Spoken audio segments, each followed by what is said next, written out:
நண்பர்கள் அனைவருக்கும் வணக்கம்.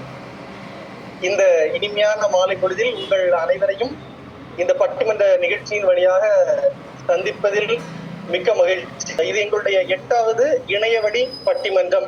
அப்படிங்கிற போதும் நிறைய மனிதர்கள் எங்களுக்கு இருந்து சப்போர்ட் பண்றாங்க. அப்படிங்கிற அந்த மனிதர்கள் அத்தனை பேருக்குமே நன்றி சொல்ல வேண்டிய சூழ்நிலை இருக்குது.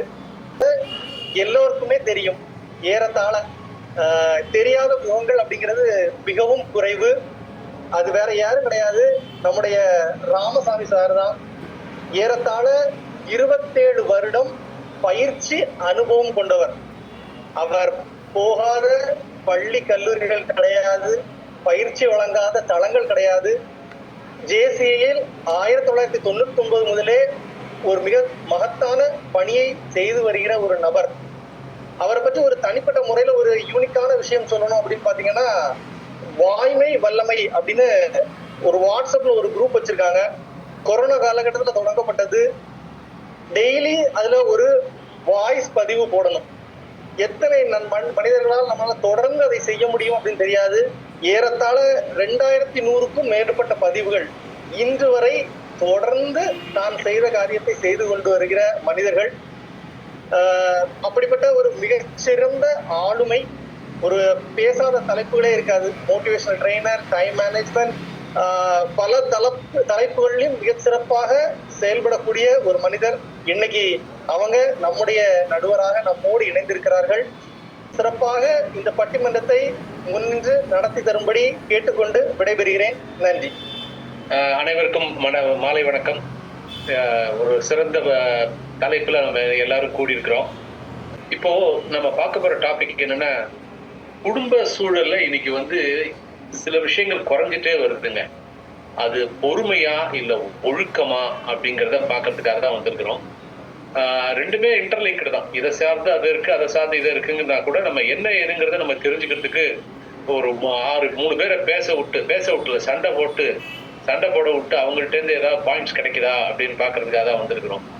அந்த வகையில ஒழுக்கம் அப்படிங்கிற அணியில பேசுறதுக்கு அந்த வகையில முதல்ல ஒழுக்கங்கிற அணியில முத்துலட்சுமிங்கிறவங்க பேசுறாங்க. அவங்க அறிவியலும் இலக்கியமும் சேர்ந்த கலவை. BSc physics, MA English literature, அதுக்கப்புறம் ஒரு பப்ளிஷிங் கம்பெனில ஒர்க் பண்றாங்க. தன்னுடைய குரல் மூலமா நிறைய கதைகள் சொல்லி பல விஷயங்களை செஞ்சுட்டு வராங்க. ஸோ அவங்க ஒழுக்கம்ங்கிற அணியில பேசுறாங்க.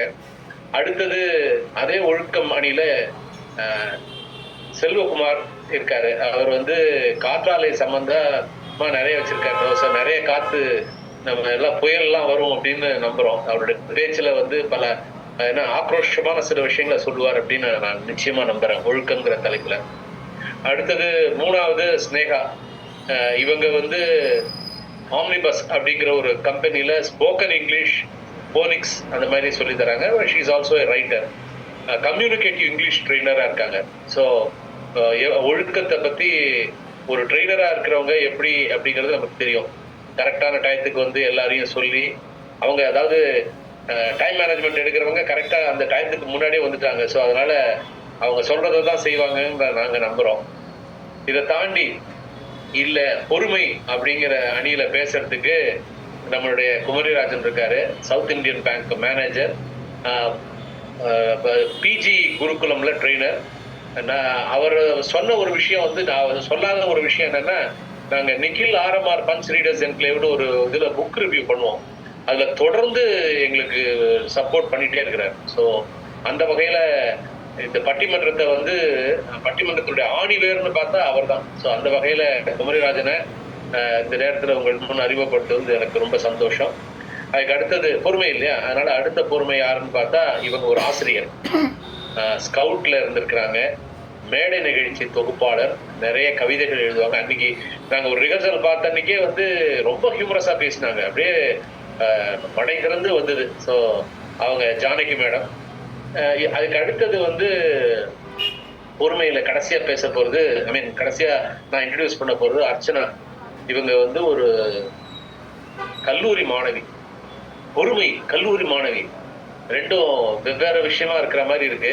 ஆனா அவங்க சிவகாசில இருந்து வந்திருக்கிறாங்க. அதனால நிறைய வான வேடிக்கைகள் காமிப்பாங்க அப்படின்னு நானும் நம்புறேன். ஸோ அந்த வகையில அந்த ஒழுக்கம் பொறுமை அப்படிங்கிற தலைப்புல பேசுறதுக்காக வந்து உங்க அனைவரையும் இந்த பட்டிமன்றத்துல ஆவலோட எல்லாரும் கேட்டுட்டு இருக்கிற உங்க அனைவரையும் வணங்கி மகிழ்கிறேன். ஸோ நம்ம பொறுமையா காத்துட்டு இருக்கிற ஜானகி மேடம் கூப்பிடலாம். என்னை இந்த உலகிற்கு அறிமுகம் செய்த என்னுடைய தாய் தந்தைக்கும், நான் யார் என்று அறிமுகம் செய்த என்னுடைய தமிழ் மொழிக்கும் முதல் வணக்கத்தை தெரிவித்துக் கொள்கிறேன். இந்த இனிமையான வேளையிலே இணையத்திலே இணைந்திருக்கின்ற நடுவர் பெருந்தகை அவர்களுக்கும், சான்றோர்களுக்கும், ஆண்டோர்களுக்கும் மற்றும் பட்டிமன்ற பேச்சாளர்கள், பார்வையாளர்கள் மற்றும் என்னுடைய நண்பர்கள், மாணவர்கள் அனைவருக்கும் என்னுடைய வாழ்த்துக்களையும் வணக்கத்தையும் தெரிவித்துக் கொள்கிறேன். தலைப்பு இன்றைய குடும்பத்தில் குறைந்து வரும் மதிப்பு பொறுமை. எனக்கு அம்மா பேசுறதை பார்க்கும்போது இலக்கியத்தில் ஒழுக்கம் என்ற தலைப்புல பேசுற மாதிரி தான் தெரிஞ்சது. அதாவது என்னன்னு கேட்டீங்கன்னா, உண்மையிலே தான் நடுவரே, பொறுமை இன்னைக்கு இல்லதான். பெற்றோர் இல்லை என்றால் பலம் இல்லை, பணம் இல்லை என்றால் பாசம் இல்லை, சொத்து இல்லை என்றால் சொந்த பந்தம் இல்லை, வேலை இல்லை என்றால் மரியாதை இல்லை, பொறுமை இல்லை என்றால் வாழ்க்கையே இல்லை நடுவரே. இன்று குடும்பங்கள் பொறுமையை வெளிச்சத்தில் தொலைத்துவிட்டு வாழ்க்கையை இருட்டில் தேடிக்கொண்டிருக்கிறோம். இன்றைக்கு சாப்பிடும் போது செல்போனுக்காக அடம் பிடிக்கும் குழந்தை முதல் இன்று பொறுமையாக பேர குழந்தைக்கு கதை சொல்லும் தாத்தா பாட்டி வரைக்கும் யாருக்குமே பொறுமை இல்லை.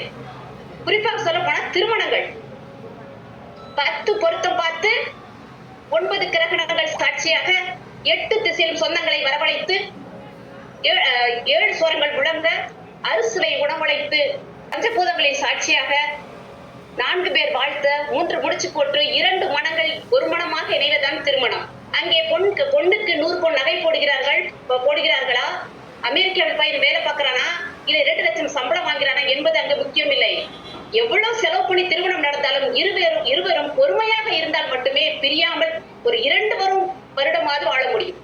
உலக அழகனும் உலக அழகின் கல்யாணம் முடிச்சா கூட 6 மாசத்துக்கு மேல 2 பேரையும் பார்க்க முடியாது நடுவரே. அதற்குதான் 3வது ஒரு முகம் தேவைப்படுகிறது. அதான் குழந்தை பாக்கியம். அதற்கும் பொறுமை வேண்டும். சமீபத்துல ஒரு திருமண வீட்டுக்கு போயிருக்கும் போது நடுவரே, இது வந்து ஒரு சிரிப்பதற்காக மட்டுமில்ல, சிந்திப்பதற்கும் தான். 25 லட்சம் செலவு பண்ணி ஒரு திருமணம் நடக்குது. அங்கே உணவு பரிமாறப்படுகிறது. என் பக்கத்துல ஒரு முதியவர் வந்து உட்கார்றாரு. அவரு வந்து சாப்பிட உட்கார்ந்த விட பின்னாடி 2 காலேஜ் பையன் வந்து இடம் பிடிக்கிறதுக்கு ஒருத்தன் பேசுறான். டேய் மச்சான், சீக்கிரம் வாடா, இந்த சீட்டு காலியாக போகுது அப்படின்னு சொல்றான். அந்த பெரியவர் திரும்பி பார்த்து, யோ இப்பதான் சாம்பாருக்கே போயிருக்கேன், இன்னும் காரக்குழம்பு, ரசம், ஒரு வடை, பாயாசம் இப்படி நிறைய இருக்குது, போயா அந்த பக்கம் அப்படின்னு சொல்றாரு. என்னன்னா, அந்த குடும்பங்கள் 5 மணி நேரம் பார்த்து உப்பு பார்த்து காரம் பார்த்து சமைத்த அந்த சமையலை 5 நிமிடம் ருசியாக சாப்பிட முடியவில்லை. நான் அவசரமாக சாப்பிட்டு வெளியே வந்து பார்க்கும்போது தான் தெரியுது, நாம் உண்ணப்படுவதை விட அங்க வீணாக்கப்படுவதே அதிகம் நண்பரே. அடுத்தது பாத்தீங்க அப்படின்னா, எனக்கு தெரிஞ்சு எனக்கும் கூட 20 வயசுல திருமணம் ஆயிடுச்சு. நானும் எதிர்பார்த்த ஒரு கமலஹாசன் மாதிரி ஒரு மாப்பிள்ளை நம்மளுக்கு கிடைப்பாரு. ஆனா எனக்கு கிடைச்சது கர்வாஸ் மாதிரி தான் ஒரு மாப்பிள்ளை கிடைச்ச. இங்க நடுவர் சிரிக்கிறத பார்த்தா அங்கேயும் அப்படிதானே ஐயா தாலி கட்டி முடிச்ச பிறகுதான் பாத்திருப்பீங்க, முன்னால அழகான பொண்ணுங்களா கண்ணுக்கு தெரிஞ்சிருப்பாங்க. ஒரு சிம்ரன் மாதிரி எதிர்பார்த்திருப்பீங்க, கடைசியில ஒரு கோவிசர்லா மாதிரி கிடைச்சிருப்பாங்க இல்லையா? இங்கே கமலஹாசனோ கருணாசோ சிம்ரனோ கோவிசர்லாவும் முக்கியம் இல்லை, அழகோ பணமும் முக்கியம் இல்லை. ஆனால் இன்று வரையிலும் பொறுமையோடு நம்முடைய வாழ்க்கையை வெற்றிகரமாக நடத்தி கொண்டிருக்கிறோம் இல்லையா? அதுதானே அங்கே வேணும். இன்னைக்கு இன்றைய குடும்பத்தில் அப்படியா இருக்கிறது? குடும்ப நல நீதிமன்றத்துக்கு சென்றால் 1 லட்சம் வழக்குகள் இன்று பதிவாகி இருக்கிறது. அதுதான் இன்னைக்கு சொல்ல வர, இன்னைக்கு குடும்பத்துல குறைந்து போனது பொறுமைதான் அப்படின்னு சொல்றோம். அடுத்தது இன்னொரு முக்கியமான விஷயம் என்னன்னா, நாம எல்லாம் சின்ன வயசுல படிக்கும் போது பேனாவுக்கும் பென்சிலுக்கும் நோட்டு புத்தகத்துக்கும் வாரக்கணக்குல காத்திருந்தோம், மாசக்கணக்குல காத்திருந்தோம். அந்த காத்திருப்பு என்பது வெறும் நாட்களை கடத்துவது மட்டுமல்ல, நம்மை பக்குவப்படுத்துவதற்கும் நம்மை செவைப்படுத்துவதற்கும் கொடுக்கப்பட்ட ஒரு நாளாக தான் நினைத்தோம். ரேஷன் கடையில் காத்திருந்தோம், பேங்க்ல காத்திருந்தோம். அடுத்தது இந்த காத்திருப்பு உணவுக்காக காத்திருந்தோம், பொருளுக்காக காத்திருந்தோம். இந்த பசித்த வயிறும் கிடைக்காத பொருளும் அதனால் உடையாத மனமும் தான் நம்மளை இந்த பக்குவத்துக்கு கொண்டு வந்தது, பொறுமையை நமக்கு கற்றுக் கொடுத்தது. ஆனால் இன்று மாடர்ன் பேரண்டிங் என்ற நிலையிலே பிள்ளைகள் கேட்பதற்கு முன்னதாகவே அவர்களுக்கு தேவையில்லாத பொருளையும் ஆசைக்கும் தேவைக்கும் அதிகமாக கொடுத்து எதை கேட்டாலும் கிடைத்துவிடும் என்ற மனநிலைக்கு நாம் பிள்ளைகளை வளர்த்துக் கொண்டிருக்கிறோம். ஒரு கட்டத்தில் நம்ம நோ இல்லை என்று சொல்லும் பொழுது அவர்கள் அந்த கம்ஃபர்ட் ஜோன் வந்து சற்று விலகி டிஸ்கம்ஃபர்ட் ஜோனுக்கு வரும்போதே அவர்கள் எவ்வளவு விலை வந்த பொருளாக இருந்தாலும் எடுத்து உடைக்கும் அளவுக்கு இந்த பொறுமை இழந்து கொண்டிருக்கிறார்கள். அதோட முக்கியமான விஷயம் என்னன்னா, இன்னைக்கு அந்த காலத்துல பாத்தீங்கன்னா நடுவருக்கு நல்லா தெரிஞ்சிருக்கும், 2 கோட்டை டிக்கெட் எடுத்துட்டு துண்டு போட்டு காத்திருந்த பரம்பரையில நாம எல்லாம் ஆசிரியர்கள் நடுவரே. ஆரம்பத்துல நம்ம ஆசிரியர்கள் நம்மளை அடித்து அடிக்கி நாமெல்லாம் கம்ப்ளைண்ட் பண்ணியிருந்தா இன்னைக்கு மனித உரிமை ஆணையத்துல கம்ப்ளைண்ட் பண்ணியிருந்தோம், நம்ம அவங்க எல்லாருமே பாத்தீங்கன்னா இப்ப ஜெயில இருந்திருப்பாங்க. அந்த அடியெல்லாம் வாங்கிக்கிட்டு பொறுமையா படிச்சதுனாலதான் நம்ம இந்த இடத்துல இருக்கிறோம். அவங்க அடிக்காம விட்டு இருந்தா நாம ஜெயில இருந்திருப்போம். ஆனா இன்னைக்கு பிள்ளைகள் பள்ளி விட்டு வரும்போது கொஞ்சம் சும்மா அழுதுட்டு வந்தா கூட எந்த வாத்தியார் கொண்டு அடிச்சாரு அப்படின்னு பேரண்டே பொறுமை இல்லாம கேக்குறாங்க நடுவரே. ஆனா இது கொடுமை என்னன்னா, அன்று மாணவர்களாக இருப்பதற்கு பொறுமை தேவைப்பட்டது, இன்று ஆசிரியர்களாக இருப்பதற்கே பொறுமை தேவைப்படுகிறது. இது இன்னொரு பொறுமை என்ன அப்படின்னா, நடுவரை நாங்க மாணவரா இருக்கும் போதும் அடி வாங்கணும், இன்று ஆசிரியரா இருக்கும் போதும் அடி வாங்க வேண்டியதா இருக்கு. இதுதான் கொடுமை. இதில் சிந்திக்க வேண்டிய விஷயம் இருக்கிறது நடுவர் அவர்களே. ஐயா, தாத்தா வைத்த தென்னை மரம், பாட்டி வைத்த கொய்யா மரம், இது எல்லாம் நாம் ஆண்டு அனுபவித்துக் கொண்டிருக்கிறோம். அவர்களுக்கு கிடைக்கவில்லை, வெங்காயம் கிடைக்கவில்லை, கொய்யா பழம் கிடைக்கவில்லை, அதற்காக பொறுமை இழந்து அந்த மரங்களை வெட்டிவிடவும் இல்லை. ஆனால் இன்று நாம் பொறுமையாக மரம் நட்டு நீர் ஊற்றி கொண்டிருக்கிறோமா? இல்லை. தெரியாத தண்ணி ஊற்றும் பொறுமை இல்லை. ஏன் இடமே இல்லை, காயும் இல்லை, கனியும் இல்லை, அதை பற்றி கவலையும் இல்லை. ஆனால் அந்த பொறுமையின்மை, இந்த நம் குடும்பத்தில் இல்லாத அந்த பொறுமையின்மை அடுத்த தலைமுறை வரைக்கும் ஒரு பாதிப்பை ஏற்படுத்திக் கொண்டிருக்கிறது.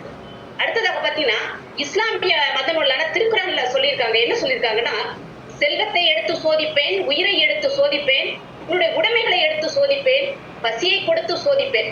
இப்படி இக்கட்டான சூழ்நிலை அனைத்திலும் யார் ஒருவன் பொறுமையாக தன்னுடைய வாழ்க்கையை கையாளுகிறானோ அவனே வெற்றியாளன். அந்த சூழ்நிலையை தன்னுடைய வாயையும் கையையும் சரியாக கையாளுபவனே பொறுமைசாலி அப்படின்னு சொல்லியிருக்கிறாங்க.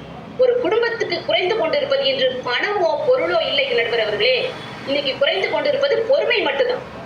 ஆகவே இந்த அடுத்த நொடி நிலையில்லாத நீங்களே சொல்லிட்டீங்க. ஆகவே ஓகே ஓகே ஓகே அடுத்த நொடி நிலையில்லாத வாழ்க்கையில் நமக்கு கிடைத்த இந்த வாழ்க்கையை பொறுமையோடும் அன்பாகவும் ஆதரவோடும் மகிழ்வோடு வாழ வேண்டும். கடமையும் பொறுமையும் மனிதனை மனிதனாக்குவோம். தமிழை தமிழாகவே ஆளுவோம். பண்பட்ட புத்தகங்களை பிள்ளைகளுக்கு படிக்க கொடுப்போம். பொறுமையான அடுத்த தலைமுறையை உருவாக்குவோம். இன்று குடும்பங்களில் குறைந்து வருவது பணமோ புகழோ பொருளோ இல்லை நடுவர்களே, பொறுமை மட்டுமே குறைந்துள்ளது என்பதை சரியான தீர்ப்பை தாங்கள் தர வேண்டும் என்று கடன் போட்டார் அவர்களை வணங்கி கேட்டுக்கொள்கிறேன். நன்றி, வணக்கம்.